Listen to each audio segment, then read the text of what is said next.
instead of listening to the So I'm gonna start recording now. Sorry.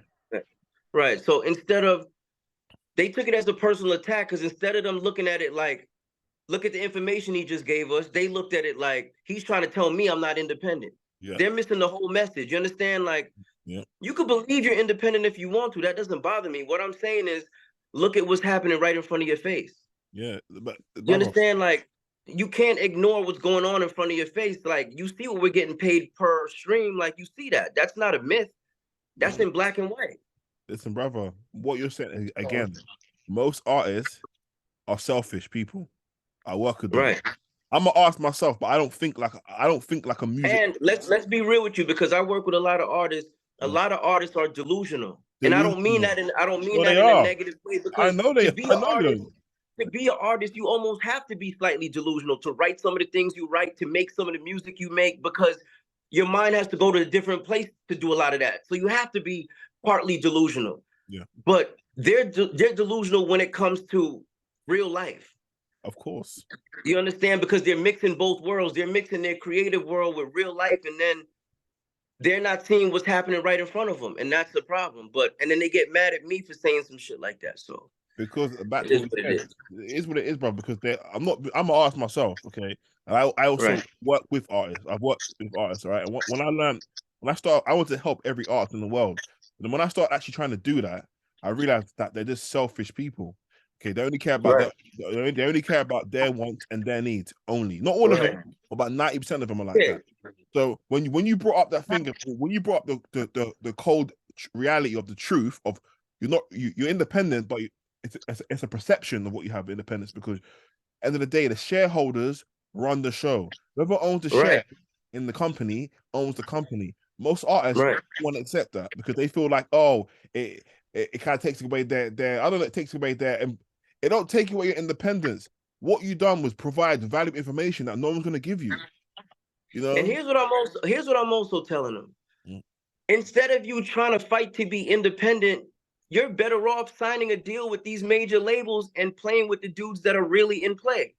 You understand? If they're controlling the mission, why would you stand on the outside looking in? Why wouldn't you get into business with them and maximize what you can maximize, as opposed to just saying, you know what? I don't need them. I'm going to be independent. You do need them. Let's be real with, like, if they own a majority of the streaming platforms, you do need them. There's no way around it.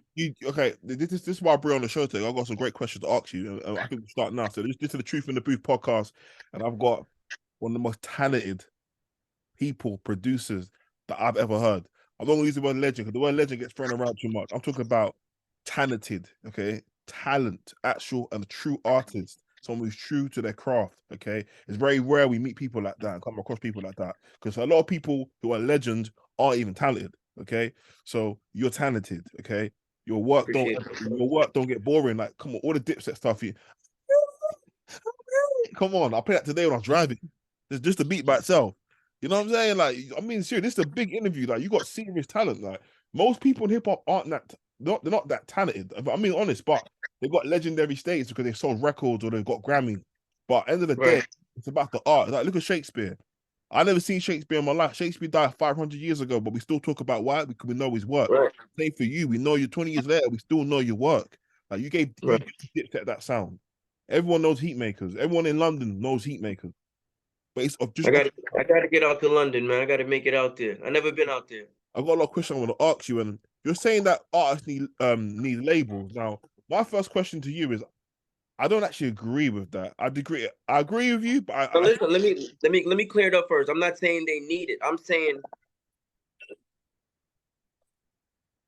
if you're trying to be in the music industry and you want to be a bigger commercial artist, then yes, you need a label. But if you just want to be in the music game and make enough money to survive, then no, you don't need a label. Yeah. You can just have fans and do things independently. But if you want to be like Katy Perry, fucking Beyonce and Rihanna and Chris Brown, you need a label. There's no way around it. I agree. No way around it. Even if you get people behind you with money, they still don't understand the business. So you can have all the money in the world and pump it into a certain artist. If they don't have the connections inside of the industry, it makes no difference. You wasted your money. That's facts. That's facts. No, I agree. I agree with that 100%. Like there's two type of artists. There's an artist that just wants to be famous and wants Right. notoriety and wants and fame and fortune. And then there's artists that actually want to be in control of their art and actually make great, compelling art, as well as control the economics. And that's me. I'm that type of artist. I want to control my art and my economics that comes with the art. Right. So And that's a difficult thing. It's a difficult thing to do both as an artist. I'm not saying that you should know both. Obviously you should, but it's hard to manage both equally as successful one as the other. You understand? Because usually when you're a creator, most of your attention is going into creating. And then to try to pay attention 100% to the business side by yourself, like, see, like me, I understand the business side, but my lawyer handles most of the business stuff. And then, you know, like whatever she points out to me, I look over, I make sure it makes sense, and we keep it moving like that because I trust her. You understand? Like a lot of people, they try to wear 10 hats at the same time.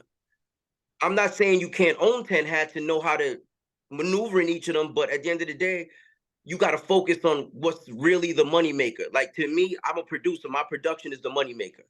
You understand? There's no business to talk about without the production. You understand? So some people put the carriage in front of the horse. I don't do that. I always understand that music is my foundation. And yes, I should know the business, but I'm not going to get consumed by the business because then it'll fuck with my creativity. You understand what I'm saying to you? That's interesting. So it's like you almost have to pick your battles, man. Like you get to a certain point where you might know so much about the business that you kind of box yourself out because you're trying to do things a certain way. And now it's like, you know what? I like creating music with this dude, but I hate doing business with him. So now, because of that, they don't even do music with you no more because it's a bad relationship. I don't want to mix the two. Because I know the business, I let my lawyer handle it. So if she has to say some shit that I don't want to say out of my mouth, I don't look like the bad guy. Got you. And I can still keep the working relationship. Got you. That makes sense, especially when you're a producer. You have to work with these artists. Right, because it's happened to me before. You know, I won't name any names, but there was artists I was doing music with, and it came time for me to invoice for the tracks, and I invoiced, and he thought I was charging one price, and you know, I charged my regular price, and his lawyer got back to him and was like, yo, he's charging you this. And it became like a thing, you know what I'm saying? And ever since that day, I just kind of vowed to let lawyers just handle shit. You know what I mean? Because I don't want to ruin relationships with artists that I've been friends with. You know what I'm saying? So I try to keep the two separate. See, this is why I got you on the podcast, because you've been there, you've done that. Right now I'm listening to you because I want to get as much information from you as possible. And that's very good you put that, because it is, at the end of the day, I look at making music or making any piece of art, especially in our walks. It's like making a car. Okay, I'm an artist, right? I can make my own Tesla, right? Right. But the producer or the beat maker, he makes the wheels. Okay, without the wheels, the car don't move. Okay, right. So it's very important that we have a good relationship. And also, what I'm learning now is about the producer, which I learned from your videos. He helps you make the engine. Okay, now my next question to you is, what's the difference between a producer and a beat maker? A producer does everything after the beat is made. You understand? Like a producer knows how to arrange, knows where the artist should start at. Should we start with the hook or the verse? Should it be 12 bars? Should it be 16? Should the drums come in right away? Should they come in 12 bars later? Like all these little intricate details, that's what the producer figures out. Yeah. A beat maker's just making the beat. He's not thinking this is where the hook comes in. Are we gonna start with the hook? You know what I mean? Like what should he rap about? Or what should she sing about? Like a beat maker's not thinking about that. They just want to make the dopest beat possible. You know what I mean? Like when you graduate to being a producer, you start thinking about little things like, okay, cool, maybe I should take this one sound out because it's clashing with the artist. Or maybe I don't need drums on this record because of the vibe is like this or like that. You know what I mean? It's little intricate details that you figure out as a producer, but as a beat maker, you're just worried about making the flyest beat possible. You know what I'm saying? Okay. So when did you realize that you were? I saw when I watched a lot of your interviews, and you said that at the start you were just a beat maker, but then as progressing your career up to like 2019, when you made that project with Jim Jones, you transitioned maybe before that, but you transitioned from being a beat maker into a producer. So I never realized like for example, P. Diddy, he's seen as a producer, but he don't make no beats, he don't write no, but he's seen as a because he's the one after the beat's done that's saying, yo, you know what? I gotta add this to the beginning, it'll make it dope. Yo, don't use those kicks, use this kick, or put a clap here, or do you know what I mean? Little shit that he probably can't do himself, but he's kind of narrating the show, like, yo, do this, do that, bring the guy in to play the guitar, tell him to play this. You know what I mean? He's probably doing little shit like that, which, you know, labels him as a producer. But I look at a producer totally different, man, because I'm with the record from inception. You know what I mean? I don't walk in when the record's halfway done and say, add this, add that. I'm thinking the shit from the first sound. So I have a different type of relationship with the music than people that just call themselves producers and say, yo, I just told the dude to add this. And no, no knock against producers that do that. But to me, it's like, you got to be able to put together sounds and melodies yourself to a certain point. I know people might say, yo, but you sample. I do sample, but I also make original music too. I sample and I turn that sample into something else.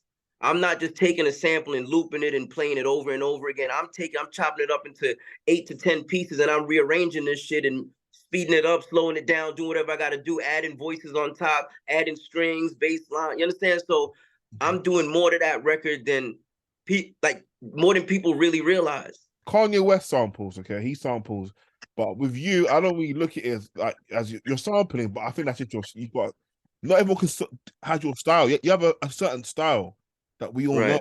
It's very rare to have that as a producer. Like for me, you came up in a time where there's like the Runners, Cool and the Dre. There's a lot of great. You came up around that era time with there's a lot Just of Blaze, Kanye. You see what I'm saying? Yeah. But but with Kanye, if he made a beat, so a lot of time I won't know he made it. With Heatmakerz, I know you made it. Like a certain beat, I think, oh, the Heatmakerz made that. No, I didn't make that. Because you have such a certain style. I think, like, I know you, I can't explain it. You have a certain style. So straight away, I know if you made it or not. The only beat I was surprised you made was crunk music. I didn't know you made crunk music. I was shocked you made that. Actually, hold on one second, my brother. Let me turn this off. Yeah, that's okay. My alarm keeps jumping off on this shit. Sorry about that. I see you boxing in the gym, man. You know what I mean? Throwing some right hooks. Oh, yeah. You know, I try to keep it right, man. Yeah. But, yeah, what do you ask me again? I forgot, man. Go ahead, my brother. Nah, that's cool, man. Like, because you gotta understand. I know you're regular, but you've got a certain style of producing that's very, very rare. Like, I'll hear a beat straight away, and I think, well, I think the Heatmakerz made that. Like, not every producer has that ability. Like, sometimes I wouldn't know if Kanye West made the beat or not. You know what I mean? But with you, I can tell you've made it because I can tell you're hands-on with your production. I tell you're actually. I make everything. Anything you hear in the Heatmakerz beat, with the exception of in my whole career, maybe like 2 beats where I've brought in people to maybe play an instrument or something. Everything I do myself. You know what I'm saying? So I can hear it. And one thing I want to say to you now, I'm gonna let you speak more. I'm very excited to speak to you right now because I don't get an opportunity to speak to a talented producer, multi-platinum producer that I actually listen to in my house. I freestyle, I rap on your beats, and I still rap on your beats. Just so the people know, man, that you know there's some hardware back there. Pause. Okay. You know? The more information you get on the music industry, you realize that the music industry is built. It only exists to monetize artists. That is why it exists. It's not there to help you. They only make money from the artist. People that make the beat, who make the songs. Right. That's what all the money comes in. It's called economic value. In economics, it's called economic value. The economic value in the music business is the producer and the artist, the songwriter. Okay. The record company is an intermediary. Okay, they're a middleman. Their job is to acquire your rights. There's 2 copyright. You know better than me. There's 2 copyrights on the song. The record label's job is to own both copyrights. Once they own both copyrights, they call it exploitate. They're going to exploit it. They're going to promote it everywhere, and they're going to make money. That's why you've seen the influx of people selling their publishing and different companies buying like catalogs from people. Exactly. It all goes into that play. But I mean, again, it's the artist's decision. They make that decision to sell it, so I can't knock them. I just know that my question would be, if somebody wants to buy my publishing that bad, what is it about to be worth? Well, double. You know what I mean? Like, nobody chases you down to do something to lose money. Sorry, brother. Sorry. The reason why I don't want to buy your publishing because your publishing is a perpetual income stream, meaning it's a money stream that can Right. take forever. Right. Okay? Especially now that we have streaming platforms. Exactly. Before, when it was records, like physical records, sooner or later they would come off the shelf. So you wouldn't make money no more that way. But now it's forever because we have these platforms and these businesses understand that. Yes. You understand? Because look, let's just say, God forbid, an artist that wasn't getting that many streams passes away. Just the fact that he or she passed away is going to force people to go listen to their music, which raises their publishing for the next few months or maybe the next few years, depending on what type of artist it was. Like you look at Michael Jackson, when he died, his music got streamed, I think they said 500% more than when he was alive, as far as in his last few years. You understand? So that goes to tell you that people, they understand that I might not get my money back right now if I buy it, but it's almost like a life insurance policy. After he dies, as an artist, people are going to naturally gravitate towards his music just out of curiosity, and we'll make money that way. You understand? Like, so it's one of those things, honestly. But bro, you have to understand, you are the economic value. The record label is economic. Of course. But they have but let me tell you what I realized, man. Like my homeboy said this to me years ago, and I never forgot it. He said something simple as, if you can't be used, you're useless. Because a lot of people they gave the word, like if somebody, they say that, like, this dude is using me or this chick is using me. That's not a bad thing. The bad thing is, are they using you and you're not using them back? Meaning, like, with the record labels, they look at it like, okay, we're going to offer you a situation where we can get your music to places that you can't get it to, and we'll pay for that. We'll fund that. But in return, we want this, right? So they're telling you what they're offering. And you know the thing that you bring to the table is your talent. So if you can't do what they do, then why do you feel bad about jumping into business with them? The only time you should feel bad is if you worked out a bad deal. You understand? Like, for them doing what they're doing, is it worth something? Of course. Is it worth what they're asking? Probably not. So it's up to you to say, I don't like those numbers. I like these numbers better. And if you don't give me these numbers, then I'm not doing the deal. You understand? Because a lot of these people, they want to keep all their money. It don't work like that. You can't step into the game and keep 100% of your money. It just doesn't work like that. Not if you plan to go far. But this is why I could push back a bit. Okay, what you're saying is correct. Okay, but if you look at in today's climate as an artist, if I've got 100,000, if I've got 1 million followers, you have to pay me for that. Of course, this is what I'm saying to you. Of course, but at the end of the day, you have to figure out, okay, cool. If this person is going to pay me for that, they want something. Let me negotiate what they want, as opposed to just giving into the first deal they say to me. Like if somebody has 1 million followers and a company comes along, like, we want to buy 50% of this page we'll give you 5 million. Some people might look at that as a great deal and say, I'll take it. Other people might say, you know what, there's more value in this page. I'll give you 10% for 5 million. You understand? So it just depends on who's doing the deal. Sometimes the deal is not bad because you worked it out and you negotiated the right deal. But a lot of people jump into deals and then get mad at the person they did the deal with for giving them that deal. But that's most art, because when you agree to it. Because most artists they only care about their own needs and wants. They're selfish people. So no, let me tell you what most artists care about. Most artists care about right now. Yes. Like if you said to a lot of new artists, I got $50,000 cash for you, or I got $100,000 check for you, most of them are taking the $50,000 cash because they're looking at it like, I don't want to wait for that check to clear. I need the money now. And that's where they fall into problems, is because a lot of people have done deals and not really negotiated because they wanted that money now. And then after that money ran out and they looking at the deal, they like, what the fuck? I signed a 5-album deal. Like, you understand? To me, I don't really blame the labels because you have to sign that contract. Brother, that's what I'm saying to you.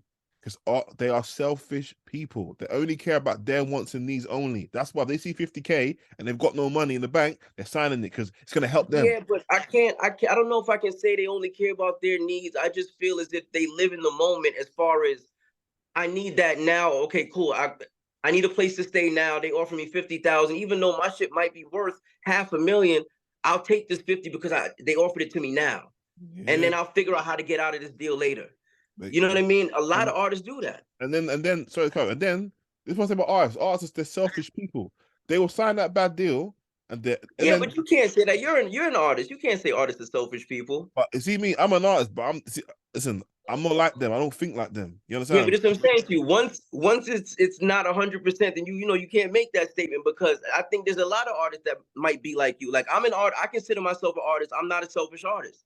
You No, no, understand? Like, are there selfish artists? Of course, but I can't 90%. say all artists are No, no, selfish. I say 90% now.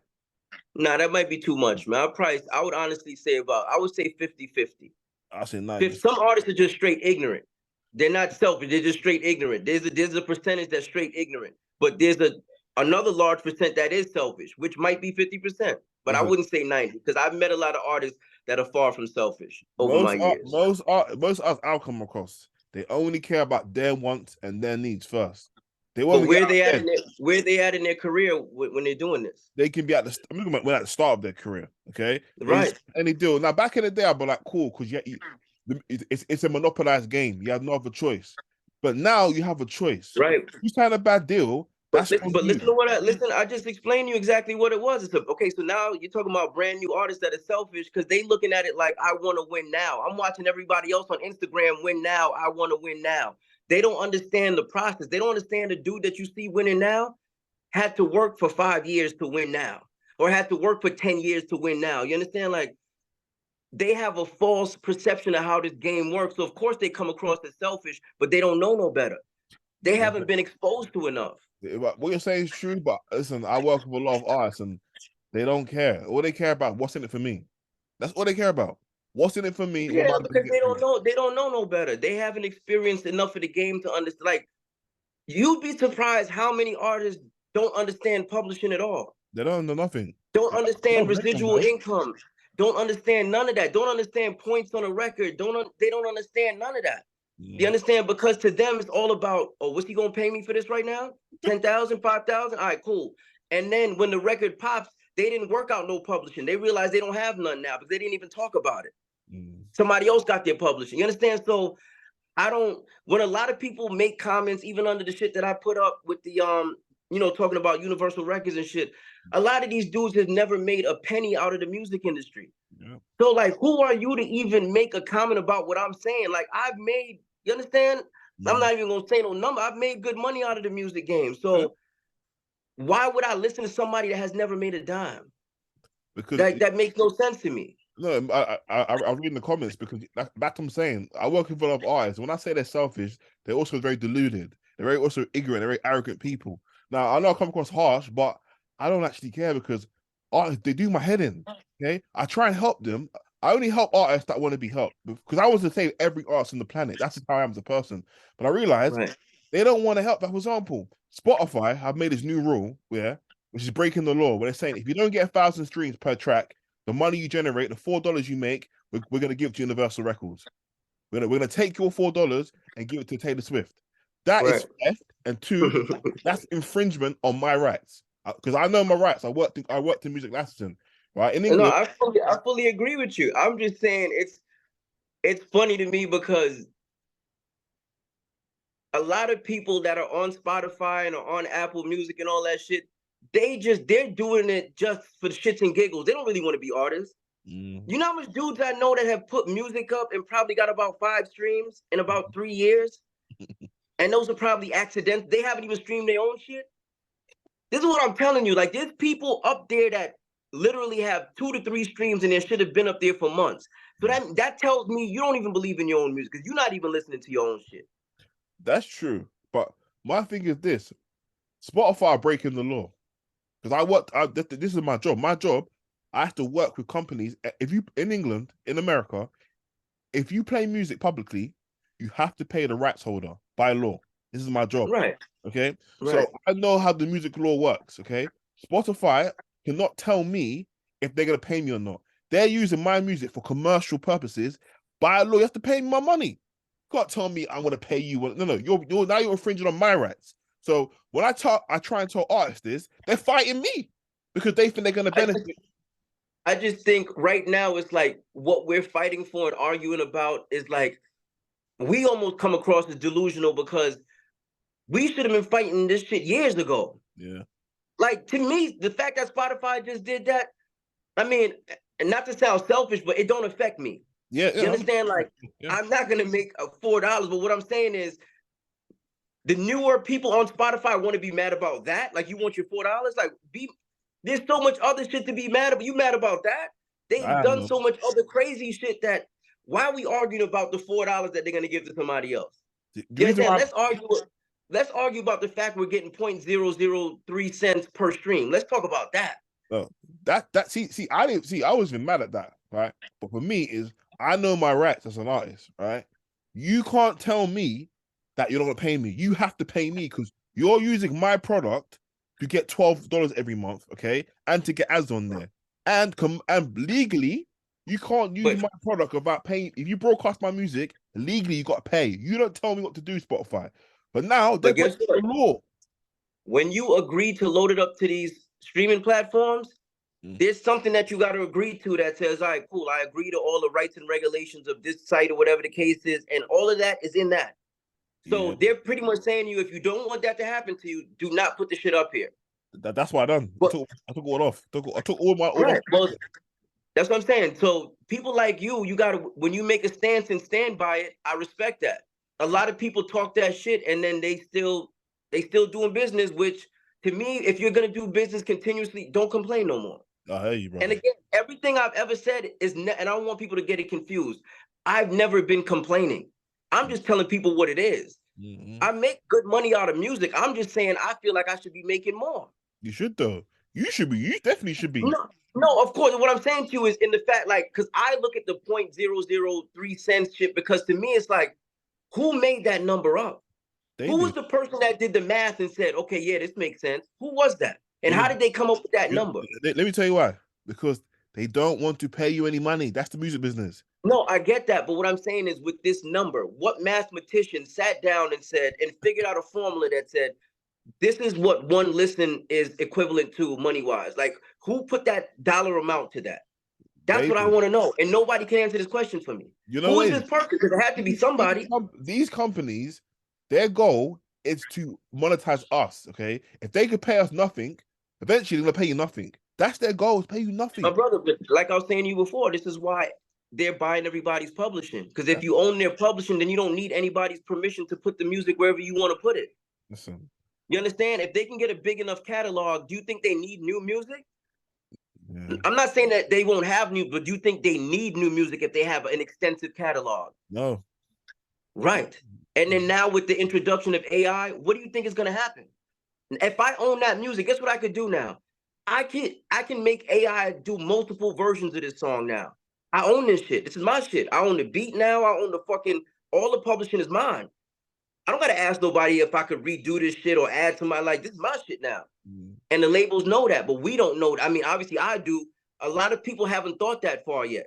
Once they own that song, it's their song. They can do whatever the fuck they want to do with that song, including making AI do some other shit if they want to. You just never know. No, what you're saying is true. Sorry, Karen, sorry. No, go ahead, my brother. I'm finished. No, what you're saying is true. My thing with the whole industry is this, okay? The reason it's about economics. It comes down to economics. I think most people in hip hop taught me entrepreneurship, but we have to it's all about economics at the end of the day.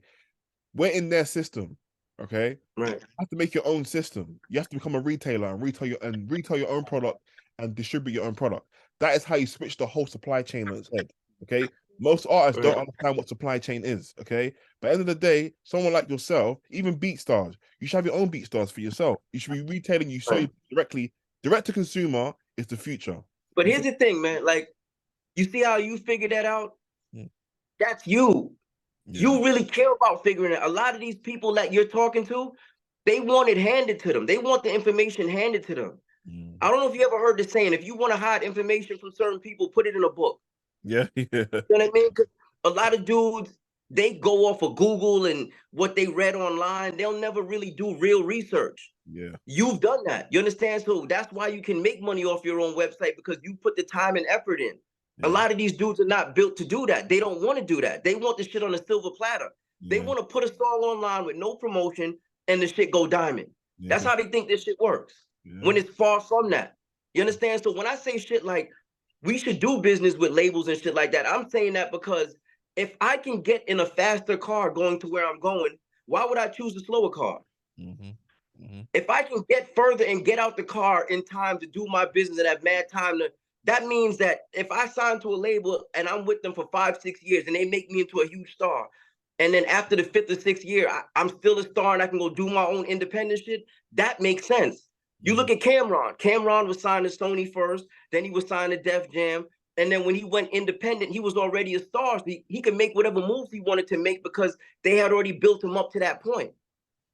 You understand? A lot of people want to come out of their crib and be famous overnight. It don't work like that. You need the machine behind you. This is what I'm telling people. You understand? It's like everybody say I'm independent. How are you independent when you're still giving money back to the labels that you were running from? That's not independence. I agree. Even if you got the wrong information, it's still not independence because you were moving with the wrong information. Yeah. You understand? Like, so I'm just saying all that to say, in order to play the game that you want to play, you got to understand all the rules. A lot of these dudes don't understand the rules. They playing a whole different game. I'm telling people the rules. Like, this is what's going on in front of your face, whether you want to admit it or even admit it to yourself or not. This is what's happening. These people own this. These people own that, and this is where you're putting your music. You understand? Sorry, Carol. I'm rude. Carol. No, go ahead, my brother. No, because the thing is, I will talk about that because what you're saying is true. Like, you're not, and I agree. I don't think we're in. I don't think. I never rely. My whole plan is to cut every middleman that exists and go. But I think very differently to the average artist, which is true. Yeah, my brand's called Do It Yourself. Okay, I'm trying to do. That's how I am. I want to do it all myself. That's how I am. Right. I record myself. I do the mix and master myself. I engineer myself. Do videos. I do the marketing plan. I fund it myself. That's my art. Can I ask you a question? Why? What made you go to that extreme? Because when I was young, like I always wanted to be independent when I was young, but I always had bad experiences with people. So if they say, for example, the video guy would never do the video, how like the edit would never come up the way I edit my own videos from when I first started doing it. So, but he'll never do the edit the way I want to do it, or the engineer might not turn up, or he might not want to do it for me. All right. So here's my next question to you. How long do you think you could survive like that? That's what the last I haven't released any music in 9 years. So the last 9 years, I'm trying to figure out how I'm gonna do it. And because here's my next thing to you, because if God forbid any little thing happens to you, the whole operation is shut down because you're the one man doing everything. You understand? That's true, man. You can't understand why you want to think like that, but that's not realistic to think like that, especially trying to do what you're trying to do. This is not the game to be the superhero where you do everything. I used to think like that, and I realized until somebody told me a smart person puts smarter people around them to do shit. You understand? Like my man Spesh said, like he said, a smart man will build a town, but a wise man will build a town with somebody else's hands. You understand? So I'm just saying all that to say, can you engineer yourself? Of course.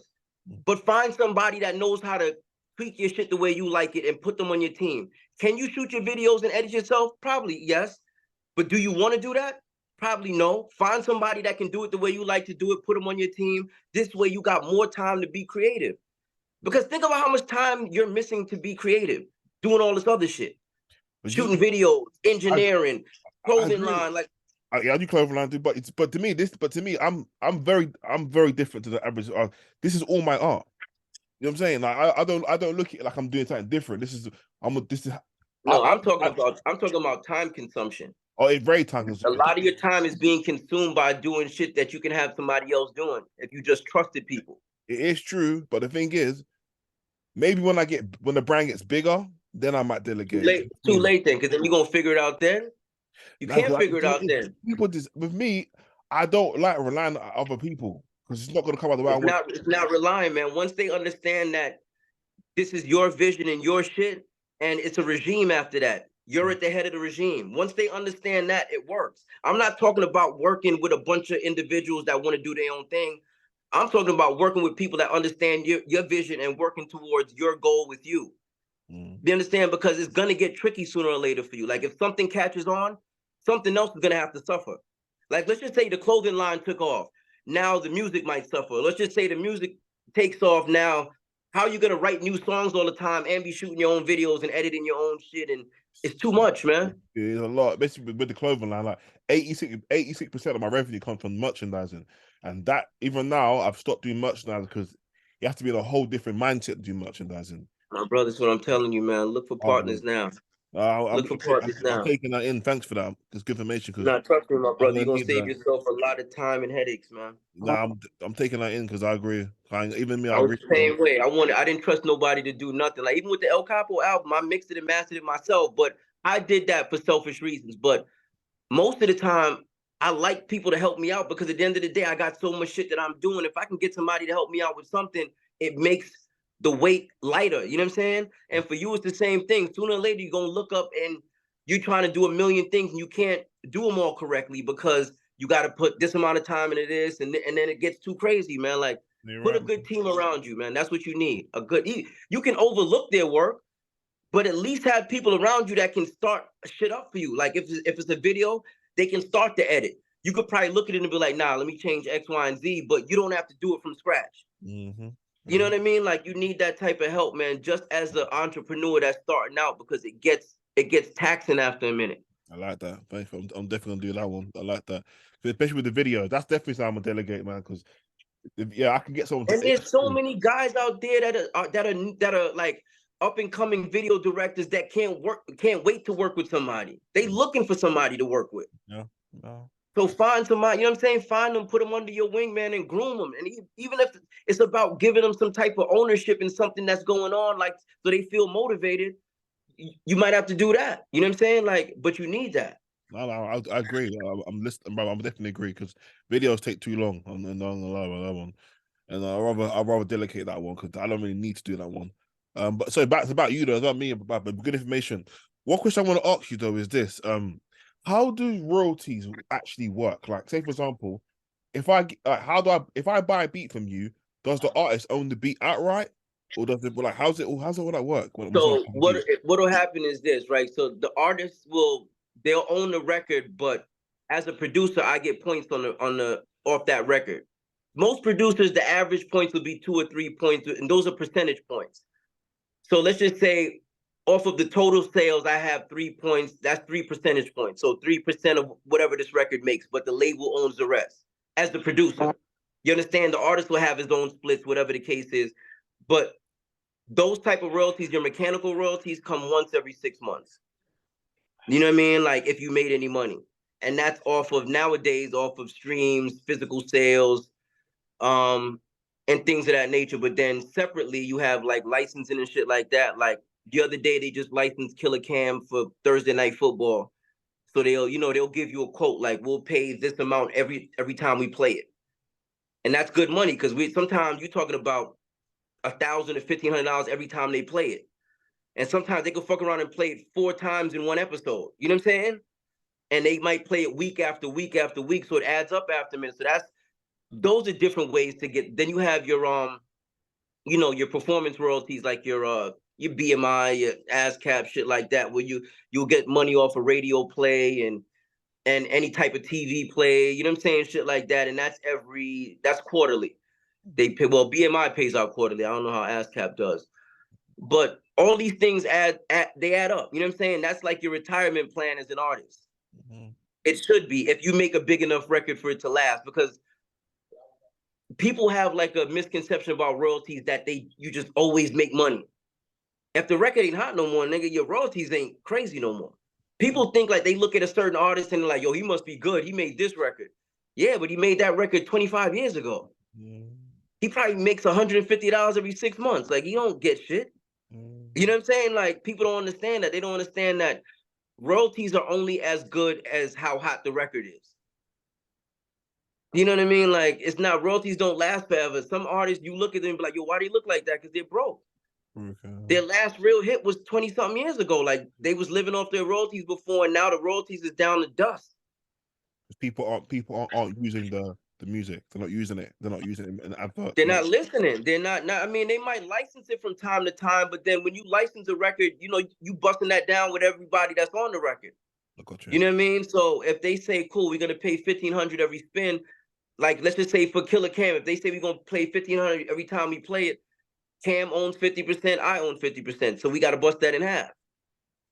You know what I'm saying? Is that the writer's share, the publishing share? That's the publishing share. That's the writer's share. Yes. Okay. My next question is, And the label will charge for their own usage. You know what I mean? Like they'll have their own fee. So but the label, they will make money off the sound recording, the master recording. Yeah. So what'll happen is they'll have to pay to use that master. So now you'll never hear the price the label charged them. That won't even be in the paperwork. You won't even know what that is. You know what I mean? You'll just see what they're offering you and every other artist on the record. Do you get paid off the master recording, the sound recording? Well, that's part of my royalties. Your 3%. Yes. Got you now. That's why I was not confused. That makes sense. Yes, that's part of my royalties. My thing is this: why does a producer get a percentage on the master recording? Like, is that negotiable? Or is that just standard? I mean, the amount is negotiable, but it's standard for a producer to get, unless they negotiate otherwise. You're supposed to get a piece of the record as the producer. But my thing is this: the record, if the producer gets a piece of the record because he's made the beat, what about marketing and promotion? Does the producer have to contribute to that as well to get a higher percentage? Because if I make a song and I pay 30 grand for the beat, right? And then First off, if you're paying a producer 30 grand for the beat, that means that his name holds some weight. So yes, he is helping to sell the record, because like right now, if I do a record for somebody, or let's just say it's a new artist, and I want my publishing off the record, I deserve that because I'm bringing a fan base to the table. You understand? Like it's not like producers are unknown. Like if you put on the record produced by Heatmakerz, you're gonna have a certain percentage of people that listen to that record just based off that. Yeah, that's true. That is true. Yeah. I'm about to lose power on my phone. I should about to die, but go ahead, my brother. This is probably got like 5%. Yeah, this dope conversation. Yeah, sorry. Dope.com. This is dope combo. Thank you so much for this. Another question I want to ask you quickly is about monopolies and cartels. Do you think the music industry is run by a cartel? Run by a cartel, or is it a cartel? Is it a cartel? I don't think it's run by. I don't think it's run by like 3 or 4 people that say do this and do that. I feel like it's run by a group of people with similar agendas that understand what this is more than we do as artists. Gotcha. Because they're behind the other side of the curtain that we probably won't get a chance to see. Gotcha. You understand what I'm saying to you? Like, because again, they truly understand the worth of music, and we don't understand it because we're not behind those doors. Like, we're not behind those doors hearing those conversations and understanding how much we really need music. You know what I mean? Like, think about it. Anything you do in life, music is primarily involved sometimes. Like, you're watching TV, music. You're in the car, turn on the radio, music. You're anything. You're with your kid, watching any of their shows, music. You're going down the street, car passing by you, music. It's like you really can't escape music. Yeah. So that should let you know the value of it. I went shopping before this and saw they're playing Pharrell and Get Lucky in the store. Listen to it. I'm just saying, music in general. It's like you can't. When's the last time you seen a movie with no music in there at all? Like, you need music. You should not even like sounds in the background, and you can't do it. It's impossible. Listen, you should get your production is most. You make motion picture production, like your stuff with movies. Hopefully, that's the next phase, man. That's the next phase. You see, Rocky. You can make your songs could be in Rocky. Your production. Shit, from your lips to God's ears, man. We gonna make that happen. Because I mean, serious. You make motion picture production. You make soundtrack music. Like, soundtrack music is high quality. To make a soundtrack music, it's the best stuff that gets in the soundtrack. You make that kind of stuff. So I'm just saying to you, man, like, you're one of the best producers I've ever heard. And what you said is true. Music is value to society. The job as an artist is to provide value to society. You do that. Right. You made Dipset. Dipset, yeah, they're cool, they're great, but it's the production that made Dipset stand out. They're a very unique production. You know, a lot. Yeah, it's the sound. You gave them a sound, and you know the same with Dr. Dre. He came with that West Coast kind of sound, that G-funk kind of sound with the noise having it. You know, that's Drake's sound. You got George Clinton. You know what I'm saying? You know more than me about production. I'm not an expert like you, but one thing about your production, you gotta get into movies, man, because movies, you got that. When I hear your production, I think of Rocky. I don't know why. I think this should be in a movie, in an actual track. Like you got that's a future way for you, man. Because you got the talent to do that. But what you said is true. Music's everywhere. Music is society. Rap music people go mad. You know what I mean? So there's a value to it. It's just the economic business model of it. It's terrible. Okay, it hasn't changed in 100 years. All I'm saying to artists now is you have to think like a retailer now. You have to come up with a better value proposition, right? Think about it, man. Most dudes that are super creative, they just want to make music. Yeah, I know. And they think in their head, I'll figure out the money later. I just love doing this shit. And you know, I'm not saying that's a good thing because it's not, but I admire that in a sense. It's like just loving the art so much that to just make music and the money will come how it comes. I'm not saying neglect the money or be ignorant when people are offering you contracts. I'm just saying understand that the art is always the foundation. And never lose sight of that. You understand? Because some people get so caught up in the business and the music is bad. It's like you worried about what you're gonna get paid. Make good music first.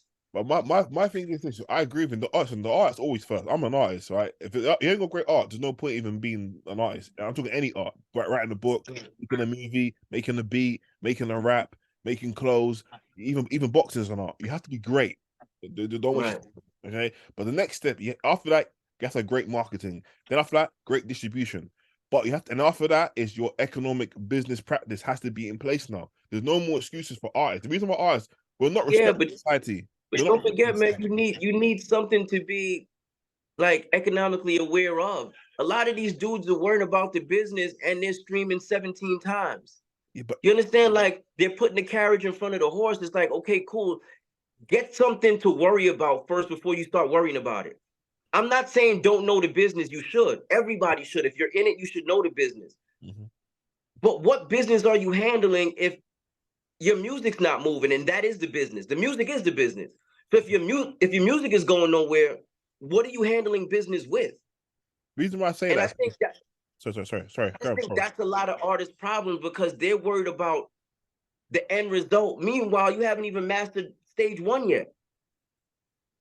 You know what I mean? And again, you should know all of these things, but when you become so obsessed with, okay, how is the business going to work?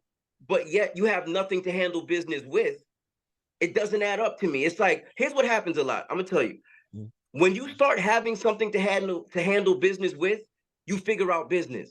You understand? Like when I rented my first studio commercial space in Manhattan, I figured out how commercial real estate works as far as like what rights I have, what rights I don't have, how much I should be paying for this, I shouldn't be paying for that. I figured it out on the job because I was in the position to do that at that time.